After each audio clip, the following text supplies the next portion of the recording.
Assalamu alaikum, my dear good students. Today, in next lecture, we will discuss proteins. Proteins. Proteins.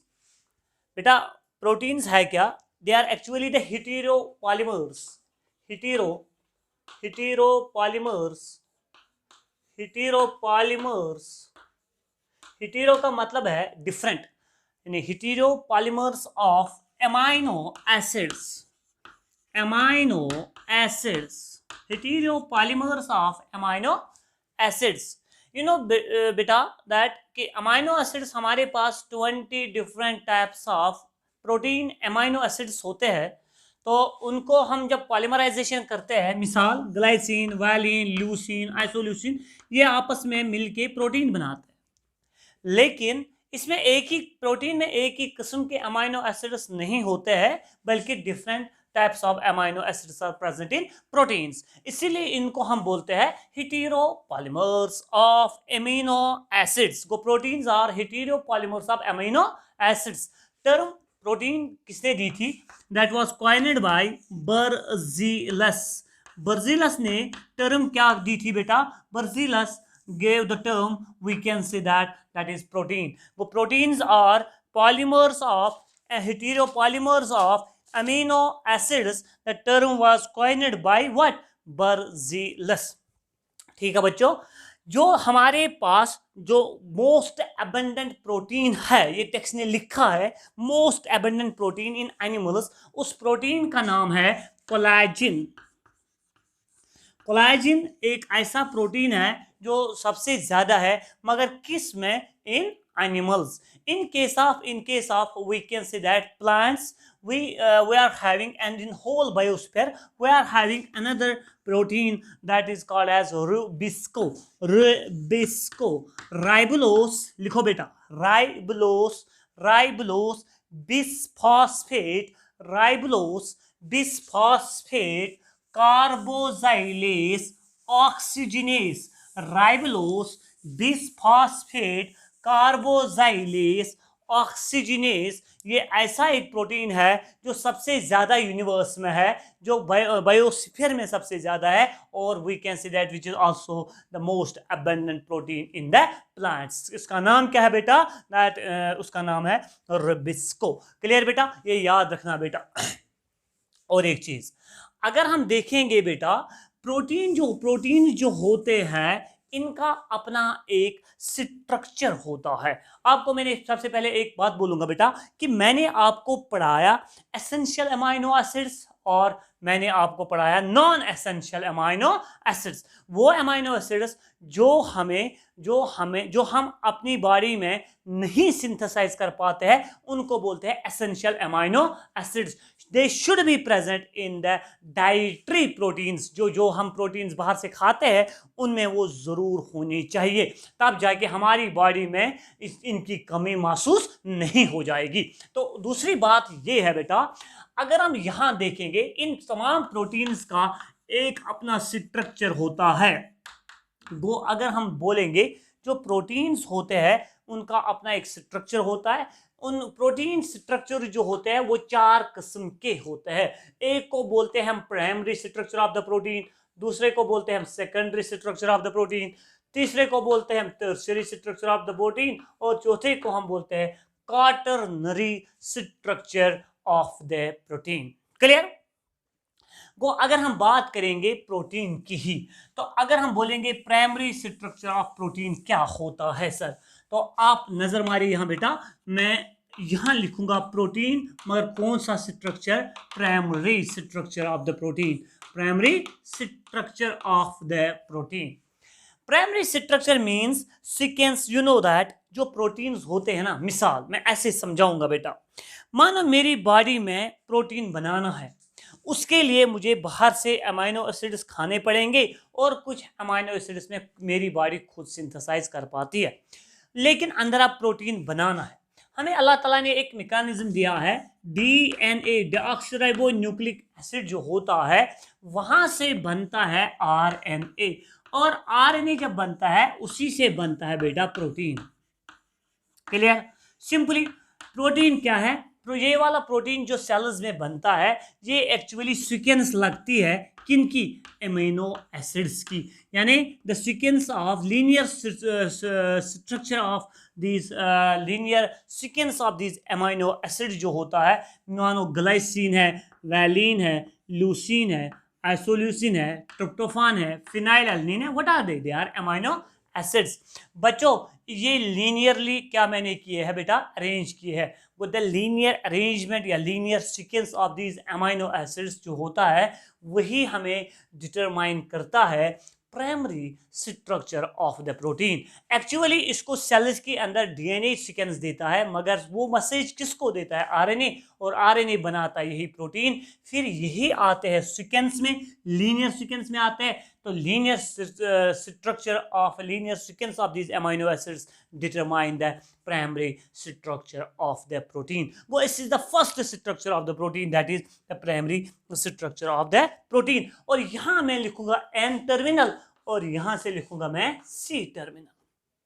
Clear?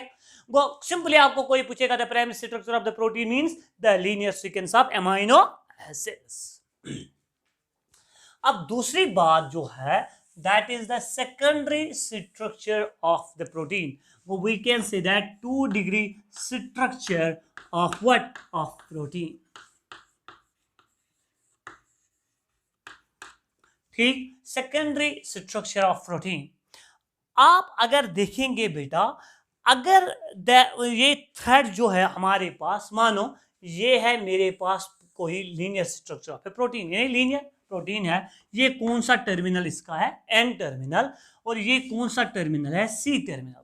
अगर इसी linear structure को मैं ऐसे fold करूंगा बेटा, हेलिकल, लाइक ये है एन टर्मिनल, ये है सी टर्मिनल, तो ये helical structure of this protein represent करता है secondary structure of the protein, और इसी का नाम पड़ता है अल्फा हेलिक्स। क्या नाम पड़ता है बेटा, अल्फा हेलिक्स। वो it is helically coiled structure of a linear structure of a protein। ये लीनियर में था, अब मैंने इसको हेलिकली वाउंड किया है, ऐसे किया है बेटा, तो इसका मतलब ये है कि ये बन गया अब secondary structure of the protein, मगर इस सेकेंडरी स्ट्रक्चर का नाम पड़ गया बेटा अल्फा हेलिक्स।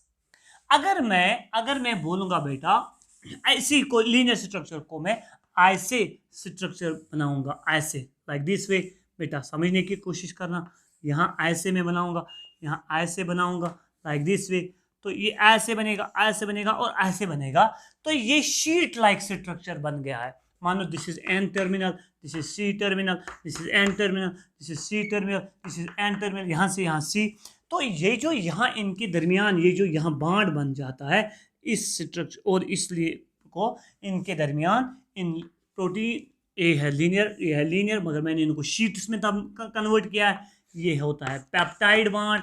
कौन सा बॉन्ड होता है बेटा, पेप्टाइड बॉन्ड। तो ये पेप्टाइड बॉन्ड जो होता है, अगर हम देखेंगे बेटा, ये मैंने इनके दरमियान बनाया, यहाँ से और यहाँ से, और ये भी कौन सा बॉन्ड होगा, पेप्टाइड बॉन्ड। तो इसकी वजह से इसे स्टेबल हुआ है ये शीट, तो हम बोलेंगे इसको भी सेकेंडरी स्ट्रक्चर ऑफ प्रोटीन, मगर ये वाला हम बोलते हैं beta pleated sheets, beta pleated sheets. Clear, beta pleated sheets. We can say that जो सेकेंडरी स्ट्रक्चर ऑफ प्रोटीन होता है, either it may be in the form of alpha helix और it may be in the form of beta pleated sheets. Alpha helix आपने देखा है, ये coiled like this way होता है, तो बीटा प्लेटेड शीट्स भी आप लोगों ने देखा है, ये ऐसे होता है। इनके दरमियान यहाँ भी क्या बनता है बेटा, ये ऐसे बनता है, पेप्टाइड बॉन्ड बनता है, तो ये भी स्टेबलाइज हो जाता है हेलिक्स, और ये भी स्टेबलाइज हो जाता है। किसकी मदद से, किन बॉन्ड्स की मदद से स्टेबलाइजेशन आती है, that is what, that is called here, sorry बेटा, पेप्टाइड बॉन्ड होता है बिटवीन अमीनो एसिड्स। यहाँ जो बॉन्ड, सॉरी बेटा, यहाँ जो बॉन्ड होता है, इस बॉन्ड का नाम हियर है हाइड्रोजन बॉन्ड, हाइड्रोजन बॉन्ड। और पेप्टाइड बॉन्ड अमीनो एसिड्स के दरमियान होता है, और यहाँ भी मैं बना रहा हूँ बेटा, this is which bond here, this is hydrogen bond, hydrogen bond, hydrogen bonds. hydrogen bonds in structures को क्या करता है बेटा, स्टेबलाइज करता है। कौन से बॉन्ड स्टेबलाइज करता है बेटा, हाइड्रोजन बॉन्ड्स को। कितने फॉर्म्स होते हैं secondary structure of the protein के, दो, एक तो होता है अल्फा हेलिक्स, दूसरा होता है बीटा पैलेटेड शीट्स। अब एक इंपॉर्टेंट पॉइंट ये है, अल्फा हेलिक्स की एग्जांपल दूंगा। मिसाल, एक प्रोटीन है जिसका नाम है केराटिन। केराटिन केराटिन एक प्रोटीन है जिसको कौन सा स्ट्रक्चर होता है, अल्फा हेलिक्स। याद रखना बच्चों, भी अगर हमें एग्जांपल देनी होगी तो एग्जांपल में आता है बेटा केराटिन। ये अल्फा हेलिक्स है या बीटा प्लेटेड शीट है, ये अल्फा हेलिक्स में हम देखते हैं। तो अगर बीटा प्लेटेड शीट की बात करेंगे उसमें एक एग्जांपल आते हैं बेटा, तो दैट इज कॉल्ड एज फिब्रोइन। फिब्रोइन फिब्रोइन फिब्रोइन है। ओके बच्चों, ये सिलिक में होता है एक प्रोटीन, तो उसी को हम बोलते हैं फिब्रोइन। ये होता है मगर किस फॉर्म में, बीटा प्लेटेड शीट्स। क्लियर। अब है third, tertiary structure. Tertiary structure of the protein. अगर मैं यहां लिखूंगा बेटा टर्शियरी स्ट्रक्चर, टर्शियरी स्ट्रक्चर में क्या हो जाता है, हम ये प्रोटीन को ऐसे करेंगे, ऐसे करेंगे, एक वूल बॉल लाइक स्ट्रक्चर बनाएंगे। यह है इसका फॉर एग्जांपल एन टर्मिनल, यह है इसका सी टर्मिनल। इसको हम वाउंड करेंगे इन the form of A woollen ball, in the form of A woollen ball. तो अगर हम देखेंगे वूल बॉल लाइक स्ट्रक्चर, एक ही प्रोटीन यानी एक लीनियर प्रोटीन है, इसको मैंने ऐसे किया है, वूल बॉल लाइक स्ट्रक्चर बनाया है बेटा। तो इसको हम बोलेंगे इसने एक स्ट्रक्चर फॉर्म ली है बेटा, जिस स्ट्रक्चर फॉर्म को हम बोलते हैं बेटा टर्शियरी स्ट्रक्चर। क्या बोले, 3 degree structure of the protein. कौन सी बॉल बन गई इसकी, वूलन बॉल। क्लियर। मगर एक चीज है, यहाँ एमिनो एसिड्स बहुत नजदीक में आते हैं। नए बॉन्ड जैसे हमने देखा है, अल्फा हेलिक्स देखा, बीटा प्लेटेड शीट्स देखे बेटा, उसमें आप लोगों ने देखा है कौन से बॉन्ड्स, कौन सा बॉन्ड स्टेबलाइज करता था स्ट्रक्चर को, हाइड्रोजन बॉन्ड। यहाँ इस स्ट्रक्चर को स्टेबलाइज करते हैं बहुत सारे बॉन्ड्स, लाइक हाइड्रोजन बॉन्ड का होना जरूरी है। हाइड्रोजन बॉन्ड बनता है बेटा, नॉट ओनली हाइड्रोजन बॉन्ड है बल्कि इसमें आयोनिक बॉन्ड्स बनते हैं, वन आयोनिक बॉन्ड भी बनता है, ठीक। कोवलेंट बॉन्ड भी बनता है बेटा, कोवलेंट बॉन्ड्स भी बनते हैं, कोवलेंट बॉन्ड्स भी बनते हैं, ठीक। अच्छा, इसमें वांडर वाल्स फोर्स भी आते हैं, वांडर वाल्स फोर्सेस भी आते हैं, और बहुत सारे फोर्सेस जब अप्लाई हो जाते हैं, एक नया स्ट्रक्चर जो यहाँ बनता है, जो स्टेबलाइज हो जाता है इन बॉन्ड्स की वजह से, इस स्ट्रक्चर को हम कहते हैं tertiary structure of the protein. Clear. तो ये बहुत इंपॉर्टेंट है बेटा। लेकिन ये किस प्रोटीन का स्ट्रक्चर होता है, उस प्रोटीन का नाम है मायोसिन, ठीक है, सॉरी मायोग्लोबिन। मायोग्लोबिन एक पिगमेंट है which is present in muscle cells. Myoglobin, इसका स्ट्रक्चर क्या होता है, प्राइमरी, सेकेंडरी और टर्शियरी। इसका स्ट्रक्चर होता है tertiary structure of the protein. तो इसमें क्या हो जाता है, प्रोटीन को हम ऐसे कॉइल अप करते हैं, वाउंड करते हैं, ये वूलन बॉल लाइक स्ट्रक्चर बनता है। तो इसका नाम, इस प्रोटीन का नाम क्या है, मायोग्लोबिन। इसमें कौन से नए नए बॉन्ड्स आते हैं, यानी एग्जिस्ट हो जाते हैं, hydrogen bond, ionic bond, covalent bond, van der Waals forces वगैरह, ये बॉन्ड्स प्रोड्यूस हो जाते हैं, डेवलप हो जाते हैं। तो ये जो स्ट्रक्चर है ये स्टेबलाइज हो जाता है। क्लियर बेटा। Okay, this was all about the tertiary structure of the protein. The last structure of the protein is quaternary structure of the protein. Quaternary structure.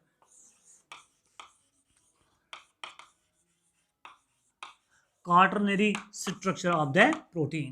इसमें क्या हो जाता है बेटा, इसमें टर्शियरी स्ट्रक्चर जो होता है, यानी we can say that primary, secondary, tertiary structure जो होते हैं, इसमें हम क्या करते हैं, इसमें हर एक प्रोटीन का अपना एक टर्शियरी स्ट्रक्चर होता है। मिसाल ये है कोई प्रोटीन, इसका अपना टर्शियरी स्ट्रक्चर है, इसका अपना टर्शियरी स्ट्रक्चर है, इसका अपना टर्शियरी स्ट्रक्चर है, इसका अपना टर्शियरी, ये मैंने 4 प्रोटीन्स लिए हैं। इनको हम ऐसे आपस में कॉइल अप करते हैं। क्या करते हैं बेटा?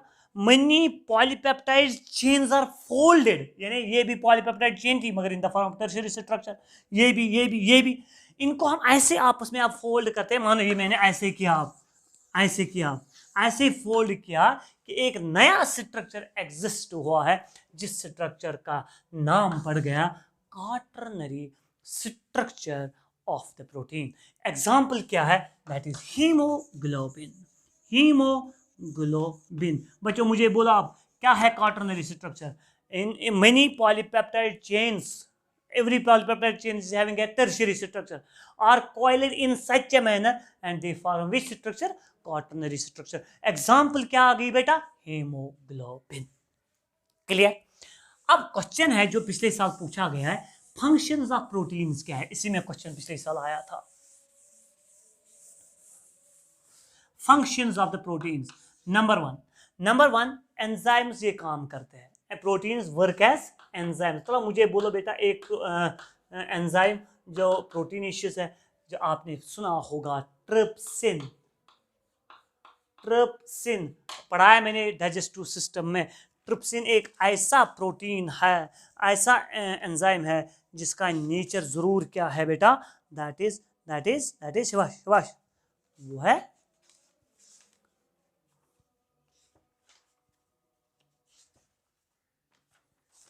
टेक्स्ट ने लिखा था ये अगर आप देखेंगे ट्रिप्सिन एक एंजाइम है बेटा। तो ये एंजाइम जो है ये प्रोटीनेशियस है। दूसरी फंक्शन है कि प्रोटीन्स जो होते हैं दे वर्क एज हार्मोन्स। एक हार्मोन की एग्जाम्पल मैं कोट करूंगा बेटा, जिसका नाम है इंसुलिन। है क्या ये है हार्मोन। वो हार्मोन है ये, तो नाम क्या है उस हार्मोन का? इंसुलिन। नेचर क्या होगा आप? It's a protein. वो proteins can also work as hormones. तो कुछ प्रोटीन्स ऐसे होते हैं जो हमें मतलब बॉडी में एंटीबॉडीज बनाते हैं, वो इम्यूनिटी देते हैं, यानी एंटीबॉडी वो some of the proteins work as antibodies. Some of the proteins work as antibodies. What is the function of an antibody? Fight against the infection. Fight against the infection. Against the infection. ठीक है ना बच्चों? What is the function of an antibody? It fights against the infection. Clear बेटा? अच्छा, कुछ protein receptors का काम करते हैं। रिसेप्टर्स याद रखना बच्चों, रिसेप्टर्स तो वो some of the protein work as receptor, मतलब मींस रिसेप्शन का काम करते हैं। मिसाल ये हार्मोन निकलता है फ्रॉम पेनक्रियास से, ये काम करता है लिवर में, लिवर के सेल्स पे होगा ऐसा प्रोटीन जिसको रिसीव करेगा। वो protein can work as we can say that receptors, sensory receptors, smell receptors, taste receptors etcetera. तो लास्ट वाली जो फंक्शन है जो पिछले साल पूछी गई थी, तो they can we can say that GLUT, glucose transporter 4, GLUT4। ये एक प्रोटीन है जो मदद करता है, enables glucose transport into the cell. यानी अगर ये सेल है, सेल के अंदर ग्लूकोज मॉलिक्यूल को जाना है, वो जाएगा इस प्रोटीन के थ्रू। वो मेम्ब्रेन में होता है वो वाला प्रोटीन, कौन सा प्रोटीन? GLUT4। तो इसके थ्रू ही चला जाता है इनटू द सेल। वो what is the function of GLUT?